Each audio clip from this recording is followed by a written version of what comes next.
Welcome to Heart with Anna. We just finished Season 10, and we're gearing up for Season 11, which will feature Heart Warrior siblings.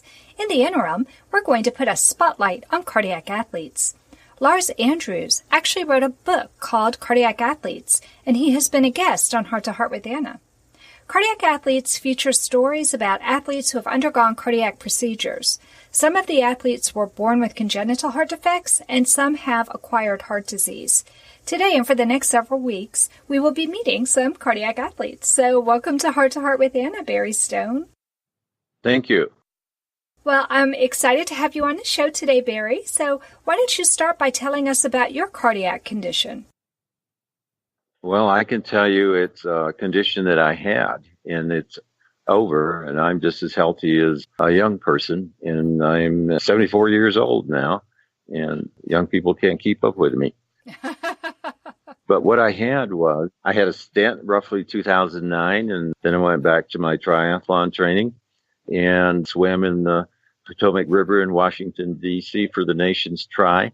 And then in 2010, we found out, I didn't have any symptoms really, but we found out I had what they call regurgitation of my mitral valve. Well over a third of the blood was flowing backwards when it was supposed to go forward to the ventricle. Wow. Some of it going into the vein going back to the lung. Mm-hmm. And can I tell you where I went to get it fixed? Sure, absolutely. Yeah, I did a lot of research to try to find the most recent techniques and the best techniques. And I found Cleveland Clinic, and I went there, and they repaired my valve. Other places might have actually replaced it. Right. But they repaired it, and there's no regurgitation. I had a murmur since I was in my late 30s, and there's not even a murmur anymore. Wow, that's amazing. It's all history. So the stent that you had put in, what was that for?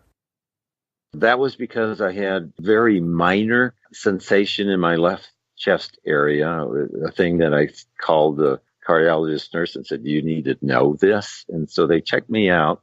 And I want to tell you this. They said something to me, the cardiologist did, that I think is important. He said to me, Barry, we know you have plaque, that we just don't know how much. We could give you another stress test.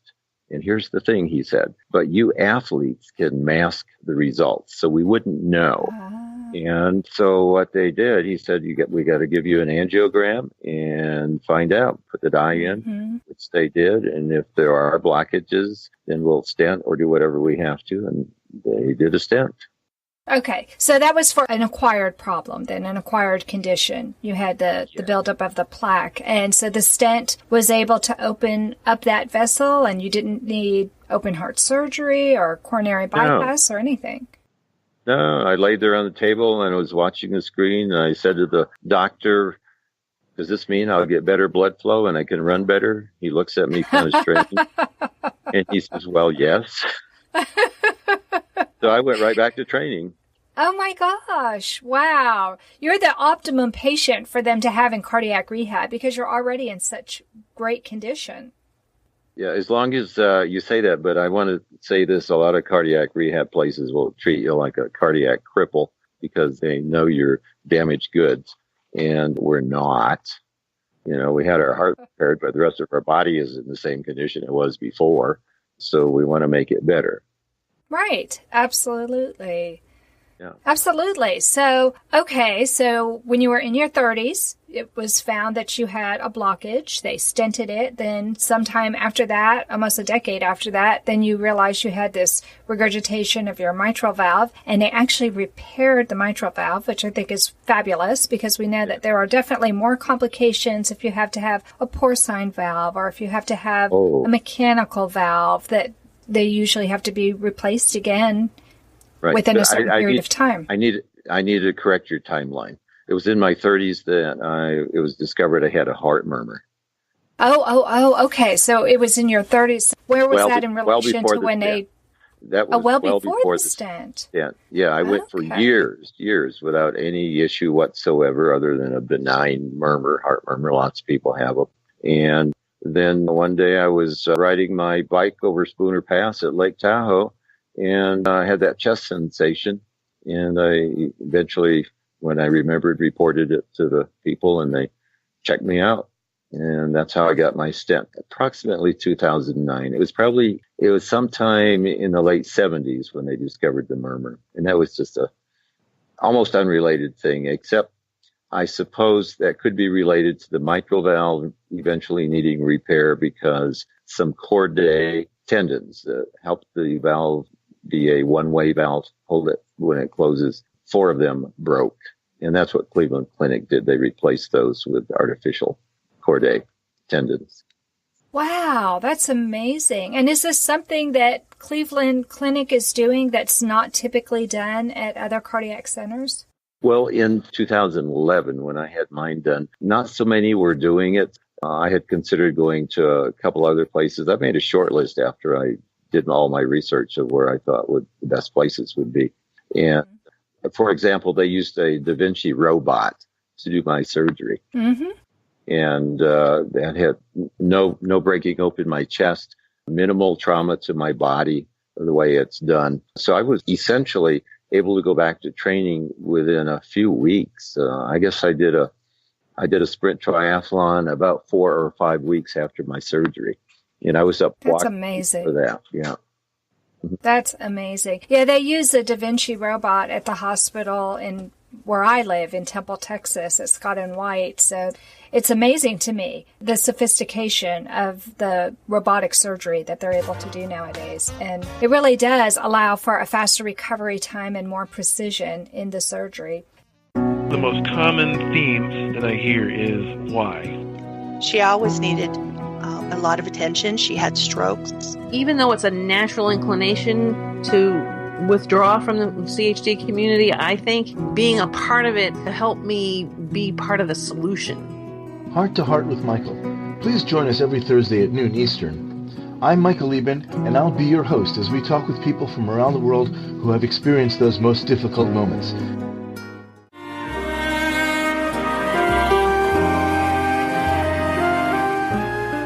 Home Tonight Forever by the Baby Blue Sound Collective.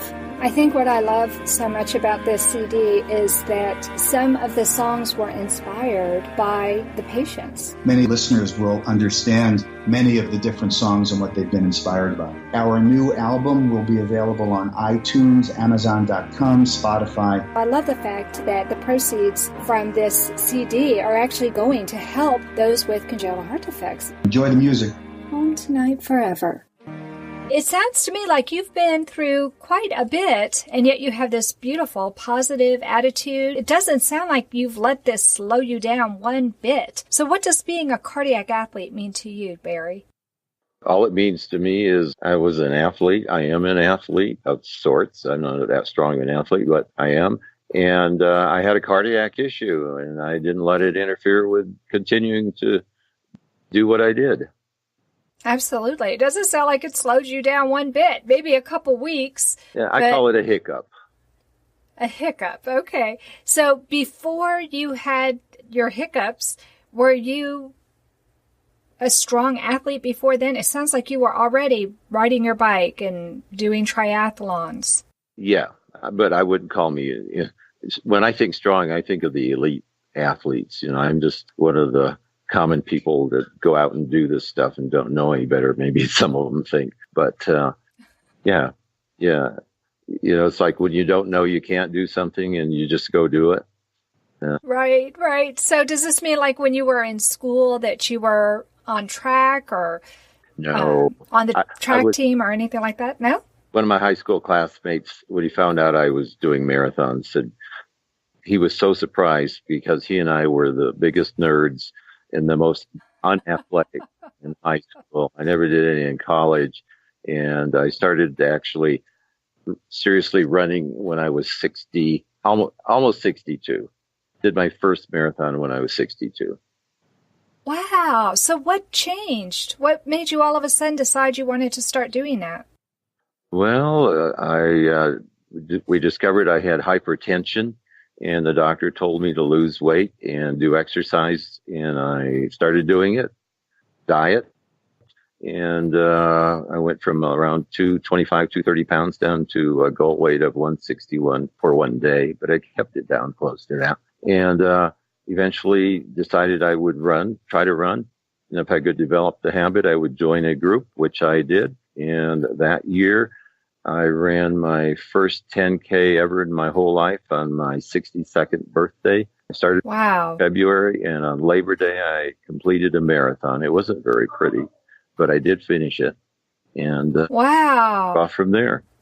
After I did the marathon, I ended up with an overuse injury. There's more story to that, but and then what do I do now? I did a marathon. My daughter told me about triathlon, so I'm going to try it out. So you're just unstoppable. Well, I wouldn't say that, but my son asked me yesterday if I wanted to do a half marathon with him in Phoenix in January, and I looked at him. I said, okay. And I said, oh, that's a commitment, isn't it? I haven't really been running for a while. But yeah, I'll go do that. Wow. Well, I think that makes it really special that you're going to do it with your son. Oh, yeah. And so have you turned your whole family into being more aware of their fitness level? In some sense, yes. You remind me that when I found out I was going to have this surgery and I was thinking about recovering, and I got this idea in my head about doing a marathon. Surgery was in March. I got the idea in my head about end of December, 1st of January. And a week later, I thought, well, I wonder if my kids would like to do it with me. So I emailed them all, and they all got on board right away. So I got them equipped with the right gear, and we all trained where we were. 3 of my 4 girls actually did it with me, and my boy is my unofficially adopted boy. And he didn't run it, but he was there that day. The 3 girls that could come actually did run a half marathon with me. They toned down. They asked me if we should go back from a full marathon to a 10K or a half, and I wouldn't let them go all the way to 10K. So we actually did a half marathon. That was roughly 6 months after my valve job, and 7.5 months on my own. I went to Washington, D.C. and did the Marine Corps marathon. And my boy was there. Wow. Wow, that's an amazing story. And how awesome that you got your children involved as well. And so now the whole family is more physically fit because of you. Perhaps, yeah. Yeah. I think that's a great story. Thank you so much for sharing with me today, Barry. Oh, you're welcome. Thanks for asking. Well, that does conclude this episode of Heart to Heart with Anna. Thanks for listening today. Please come back next week when we'll feature another cardiac athlete. And until then, remember, my friends, you are not alone. Heart to Heart with Anna is a presentation of Hearts Unite the Globe and is part of the Hug Podcast Network. Hearts Unite the Globe is a non-profit organization devoted to providing resources to the congenital heart defect community to uplift, empower, and enrich the lives of our community members. If you would like access to free resources pertaining to the CHD community, please visit our website at www.congenitalheartdefects.com for information about CHD, the hospitals that treat children with CHD, summer camps for CHD survivors, and much, much more.